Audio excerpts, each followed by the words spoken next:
안녕하세요. 달라스 연합교회 유희준 목사입니다. 오늘 본문에서 바울은 고린도 교인들에게 복음을 굳게 지키고 헛되이 믿지 말라고 권고하면서 예수님의 부활에 대하여 언급합니다. 부활에 대하여 언급하는 데는 대략 두 가지 이유가 있는 것으로 보이는데요.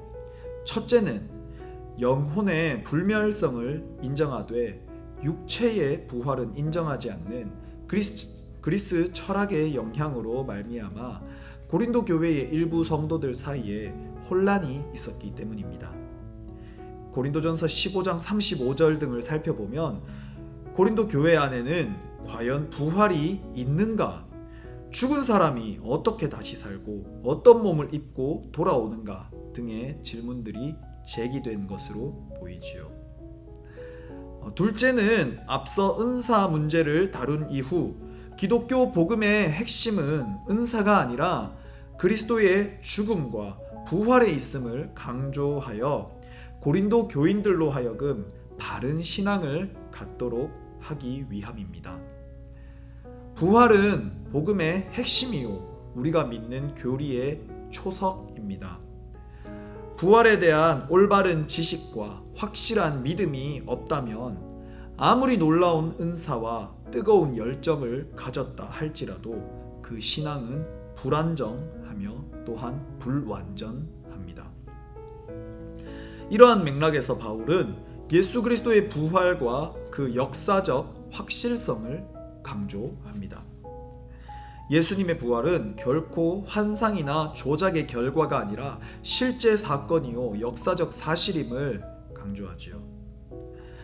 예수님의 부활이 역사적 사실임을 입증하기 위해 바울은 세 가지 증거를 제시합니다. 먼저 예수님의 부활은 성경의 예언이 성취된 결과라는 점입니다. 십자가 죽음이 성경의 예언에 따른 것처럼 예수님의 부활도 전적으로 성경의 예언에 근거한 것입니다. 시편 16편 10절과 이사야 53장 10절 등이 그 예이지요. 또한 두 번째 증거는 많은 증인들입니다. 예수님의 부활을 목격한 수많은 증인들이 존재했고 그들 중 대다수가 본문이 기록될 당시 살아있었으므로 결코 부활 사건에 대한 거짓 술수나 조작이 개입할 수는 없었지요. 마지막 증거는 바울 자신의 회심입니다. 누구보다 앞장서서 교회를 핍박하던 바울이 위대한 복음 전도자로 탈바꿈할 수 있었던 것은 그가 다메섹으로 가는 길에 부활하신 예수님을 만났기 때문입니다. 고린도 교회 성도들은 사람들의 눈에 띄는 문제들, 자신이 가진 은사와 지식, 그리고 자신이 따르는 교회 지도자 등에 너무 심취한 나머지 가장 중요한 복음을 소홀히 여기고 말았습니다. 구약의 예언들은 무엇을 가리키기 위함입니까?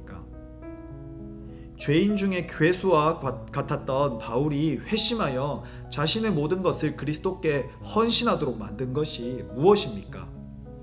은사입니까? 지식입니까? 아닙니다. 복음입니다.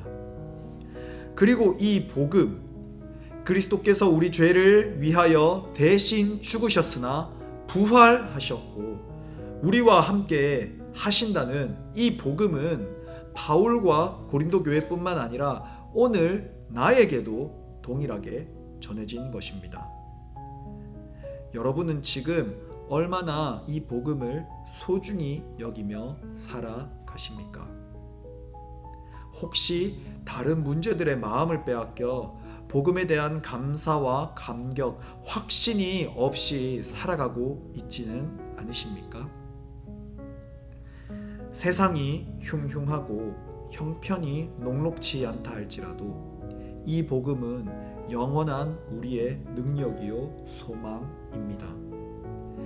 이 귀한 복음, 이 큰 능력의 복음을 굳게 지키고 바르게 따르십시오. 그리하여 세상의 어떠한 유혹과 시험도 넉넉히 떨쳐내고 승리하는 세상에서 빛과 소금의 역할을 감당하는 우리 모두가 되길 소망합니다.